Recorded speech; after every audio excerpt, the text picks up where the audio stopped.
நீங்கள் 20s to 30sல இருக்கீங்க and ரிலேஷன்ஷிப்பில் கமிட் ஆகிறதுக்கு முன்னாடி இந்த விஷயத்தை தெரிஞ்சுக்கோங்க. நீங்கள் மீட் பண்ணுற ஒருத்தர் ஐடி ஜாபில் இருக்கார், சென்னையில் வீடு வாங்கணும், கார் வாங்கணும், முடிஞ்ச அளவுக்கு மற்றவங்களுக்கு ஹெல்ப் பண்ணணும் அண்ட் உங்கள் கூட நல்ல டைம் ஸ்பெண்ட் பண்ணணும்னு நினைக்கிறாரு. இதெல்லாம் பார்த்து நீங்கள் கமிட் ஆகிறீங்க.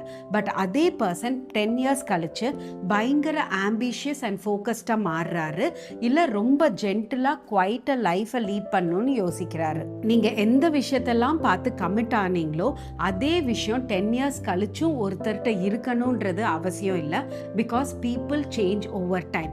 ஸோ ரிலேஷன்ஷிப் கமிட்மெண்ட்ன்றது 2 வெர்ஷன் ஆஃப் சேம் பர்சன்ட்ட கமிட் ஆகிறது.